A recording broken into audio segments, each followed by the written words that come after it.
ಇನ್ನು ಕಾಫಿನಾಡು ಚಿಕ್ಕಮಗಳೂರಿನಲ್ಲಿ ನಿನ್ನೆ ಚಕ್ರವರ್ತಿ ಸೂಲಿಬೆಲೆ ಅವರ ಕಾರ್ಯಕ್ರಮ ಬಿಜೆಪಿ ಹಾಗೆ ಕಾಂಗ್ರೆಸ್ ಕಾರ್ಯಕರ್ತರ ಜಟಾಪಟಿಗೆ ಸಾಕ್ಷಿಯಾಯಿತು. ರಣರಂಗದ ವಾತಾವರಣ ಕೂಡ ನಿರ್ಮಾಣ ಆಗಿತ್ತು. ಸೂಲಿಬೆಲೆ ವಿರುದ್ಧ ಕಾಂಗ್ರೆಸ್ ಕಾರ್ಯಕರ್ತರು ಪ್ರದರ್ಶಿಸಿದಂತ ಆ ಒಂದು ಪೋಸ್ಟರ್ ನಮೋ ಬ್ರಿಗೇಡ್ ಕಾರ್ಯಕರ್ತರನ್ನ ರೊಚ್ಚಿಗೆಬ್ಬಿಸಿತು.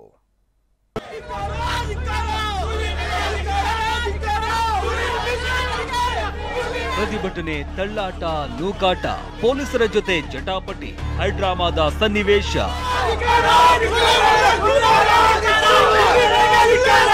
ಎಸ್, ಕಾಫಿನಾಡು ಚಿಕ್ಕಮಗಳೂರು ನಿನ್ನೆ ರಾತ್ರಿ ಅಕ್ಷರಶಃ ರಣರಂಗವಾಗಿತ್ತು. ಇದಕ್ಕೆ ಕಾರಣ ಚಕ್ರವರ್ತಿ ಸೂಲಿಬೆಲೆ ಅವರ ನಮೋ ಬ್ರಿಗೇಡ್ ಕಾರ್ಯಕ್ರಮದ ವೇಳೆ ಕಾಂಗ್ರೆಸ್ ಕಾರ್ಯಕರ್ತರು ಮಾಡಿದ್ದ ಪ್ರತಿಭಟನೆ. ಚಕ್ರವರ್ತಿ ಸೂಲಿಬೆಲೆ ವಿರುದ್ಧ ಅವಹೇಳನ, ಕಪ್ಪು ಬಾವುಟ ಪ್ರದರ್ಶನ, ಕೈ ಕಾರ್ಯಕರ್ತರ ಮೇಲೆ ಮುಗಿಬಿದ್ದ ನಮೋ ಬ್ರಿಗೇಡ್ ಪಡೆ. ಚಿಕ್ಕಮಗಳೂರಿನ ವಿಜಯಪುರ ಏರಿಯಾದಲ್ಲಿ ನೀವು ಪೋಷಕರಾಗಲು ಕಾಯುತ್ತಿದ್ದೀರಾ? ಚಿಂತಿಸದಿರಿ. ಓಯಾಸಿಸ್ ಫರ್ಟಿಲಿಟಿ 90,000 ದಂಪತಿಗಳ ಜೀವನದಲ್ಲಿ ಸಂತೋಷವನ್ನು ತಂದಿದೆ. 7825893601ಗೆ ಕರೆ ಮಾಡಿ ಅತ್ಯದ್ಭುತ ರಿಯಾಯಿತಿ ಪಡೆಯಿರಿ ಹಾಗೂ ಎಲ್ಲರಿಗೂ ಗುಡ್ ನ್ಯೂಸ್ ಕೊಡಿ. ಚಕ್ರವರ್ತಿ ಸೂಲಿಬೆಲೆ ಅವರ ನಮೋ ಭಾರತ ಕಾರ್ಯಕ್ರಮ ಆಯೋಜಿಸಲಾಗಿತ್ತು. ಸಿಟಿ ರವಿ ಸೇರಿದಂತೆ ಹಲವರು ಪಾಲ್ಗೊಂಡಿದ್ರು. ಸೂಲಿಬೆಲೆ ಭಾಷಣ ಕೇಳೋದಕ್ಕೆ ಸಹಸ್ರಾರು ಬೆಂಬಲಿಗರು, ಬಿಜೆಪಿ ಕಾರ್ಯಕರ್ತರು ಆಗಮಿಸಿದ್ರು. ಆದ್ರೆ ಈ ಕಾರ್ಯಕ್ರಮಕ್ಕೆ ವಿರೋಧ ವ್ಯಕ್ತಪಡಿಸಿದ ಕಾಂಗ್ರೆಸ್ ಕಾರ್ಯಕರ್ತರು ಚಕ್ರವರ್ತಿ ಸೂಲಿಬೆಲೆ ಹೇಳೋದೆಲ್ಲ ಸುಳ್ಳು, ಕೋಮು ಭಾವನೆ ಕೆರಳಿಸುವ ಕೆಲಸ ಮಾಡ್ತಾರೆ ಅಂತ ಆಕ್ರೋಶ ಹೊರಹಾಕಿದ್ರು. ಕಪ್ಪು ಬಾವುಟವನ್ನ ಪ್ರದರ್ಶಿಸಿದ್ರು. ಕೆಲವರು ಹಿಂಬದಿಯ ಕಟ್ಟಡದಲ್ಲಿ ಪುಂಗಿದಾಸ ಚಕ್ರವರ್ತಿ ಅನ್ನೋ ಬರಹದ ಬ್ಯಾನರ್ ಪ್ರದರ್ಶಿಸಿದ್ರು.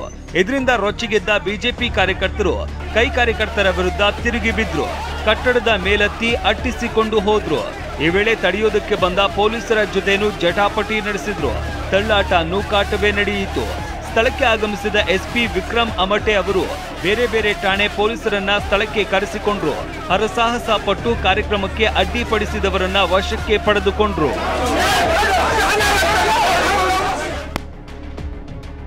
ನಮ್ಮ ಉತ್ತರ ನೋಡಿ ಕಾಂಗ್ರೆಸ್ನವರಿಗೆ ಹೆದರಿಕೆ ಆಗುತ್ತಿದೆ. ಈ ರೀತಿ ತೊಂದರೆ ಹೊಸದೇನಲ್ಲ ಎಂದ ಸೂಲಿಬೆಲೆ. ಕೈ ಕಾರ್ಯಕರ್ತರ ವಿರುದ್ಧ ಕಿಡಿಕಾರಿದ ಚಕ್ರವರ್ತಿ ಸೂಲಿಬೆಲೆ, ನಮ್ಮ ಉತ್ತರ ನೋಡಿ ಕಾಂಗ್ರೆಸ್ನವರಿಗೆ ಹೆದರಿಕೆ ಆಗ್ತಾ ಇದೆ. ಕಾಂಗ್ರೆಸ್ನವರು ಹೆಚ್ಚು ಆರೋಪ ಮಾಡಿದಷ್ಟು ನಮಗೆ ಹೆಚ್ಚು ಲಾಭ ಇದೆ ಅಂತ ಹೇಳಿದ್ರು. ರಾಜ್ಯಾದ್ಯಂತ ಸಂಚರಿಸಿ ಮೋದಿ ಸಾಧನೆ ಬಗ್ಗೆ ತಿಳಿಸೋದಾಗಿ ಹೇಳಿದ್ರು. ಕಾಂಗ್ರೆಸ್ನವರಿಗೆ ಎಷ್ಟು ಟೆನ್ಷನ್ ಇದೆ ಅಂತಂದ್ರೆ, ಅವರಿಗೆ ಈ ಉತ್ತರಗಳನ್ನು ನೋಡಿ ಸಮಾಜ ಇನ್ನೂ ಸೇರ್ತಾ ಇದೆ, ಇನ್ನೂ ಹೆಚ್ಚು ಜನ ಸೇರ್ತಿದ್ದಾರೆ. ಇವರ ಆರೋಪಗಳನ್ನು ನೋಡಿಯೇ ಜನ ಜಾಸ್ತಿ ಬರ್ತಿರೋದ್ರಿಂದ ಇವರು ಹೆಚ್ಚು ಆರೋಪ ಮಾಡಿದಷ್ಟು ನನಗೆ ಹೆಚ್ಚು ಲಾಭ ಅಂತ ಭಾವಿಸ್ತೀನಿ. ಇವತ್ತೇನು ಕಿಡಿಗೇಡಿಗಳು ಇದನ್ನ ತೊಂದರೆ ಕೊಡುವಂತ ಪ್ರಯತ್ನ ಮಾಡಿದ್ರು, ಇದೇನು ಹೊಸತೇನೂ ಅಲ್ಲ.